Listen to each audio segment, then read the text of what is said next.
अच्छा, तो जो जी सर, रिप्लेनिशिंग नहीं ऐसा नहीं, बड़े माशाल्लाह अच्छी ट्रेनिंग कोचिंग करवा रहे हैं आप लोग ना, बड़े मुतासर हो रहे हैं अच्छा आपकी ट्रेनिंग सुन के। एक एक प्रोडक्ट के बारे में सर बहुत ज़बरदस्त किस्म का नॉलेज आ रहा है। तो ठीक आप अल्लाह पाक आपको और ज़्यादा मज़ीद तरक्कियाँ दे, इसी तरह सर आप हमारा साथ देते जाएँ तो इंशाल्लाह बहुत ज़्यादा कंपनी के प्रोडक्ट के बारे में और ज़्यादा से ज़्यादा इंफॉर्मेशन मिलेगी, बहुत ज़्यादा ज्ञान मिलेगा। ठीक है। तो कैंडी माइक फिर जो है वो अपना ऑफ कर दीजिएगा। थैंक तो रिप्लेनिशिंग की कैटेगरी में क्या होता है कि जितने भी जो इसमें प्रोडक्ट्स होते हैं वो हमारी बॉडी की रिप्लेनिशिंग कर रहे होते हैं। जो हमारी बॉडी में बेसिक न्यूट्रिएंट्स हैं तो उन न्यूट्रिएंट्स की जो है वो दोबारा से भराई कर रहे होते हैं। जिस तरह मैंने जिक्र किया, हम सारे न्यूट्रिएंट्स का एक जखीरा मौजूद होता है हमारी बॉडी में। वो जो बॉडी है, हमारा जो जिस्म है, वो रोजमर्रा की बेस पे उस जखीरे से न्यूट्रिएंट्स ले रहा होता है। तो हम क्या करेंगे कि उन जो जखीरा है, वो जो सोर्स है, उसकी भी रिप्लेनिशिंग चाहिए होती है। जाहिर बात है, अगर हम उसकी रिप्लेनिशिंग नहीं कर रहे होंगे तो एक टाइम इस तरह आएगा कि जिसमें जो जो सारे न्यूट्रिएंट्स है वो खत्म हो जाएंगे और वो जो सिस्टम्स या जो वो फंक्शंस उन न्यूट्रिएंट्स को इस्तेमाल करते हुए अपना फंक्शन परफॉर्म कर रहे थे, तो वो सिस्टम जो है वो आहिस्ता आहिस्ता काम करना छोड़ जाएंगे। तो ये रिप्लेनिशिंग की कैटेगरी में वो सारे प्रोडक्ट शामिल होते हैं जो हमारी बॉडी में जो बेसिक न्यूट्रिएंट्स हैं उनकी रिप्लेनिशिंग में जो है वो मदद कर रहे होते हैं।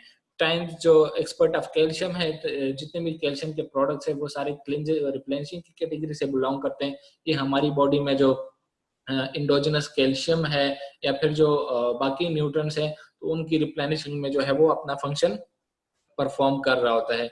आज के टॉपिक में जो है वो हम कौन कौन सी चीजें डिस्कस करेंगे। Calcium is a bio element, यानी कैल्शियम इंसानी जिस्म का बायो आंसर। अब बायो आंसर क्या होता है, ये इसको जो है वो हम आगे डिस्कस करेंगे। Times expert of calcium, advantages of calcium, क्या क्या फवायद है कैल्शियम के, self examination of calcium deficiency, calcium deficiency की जो है वो हम कैसे मतलब अंदाजा लगा सकते हैं कि किसी बंदे को कैल्शियम की डिफिशियंसी है। और इसके अलावा कुछ केस शेयर्स होंगे, वो जो है वो कुछ केस स्टडीज वो हम डिस्कस करेंगे।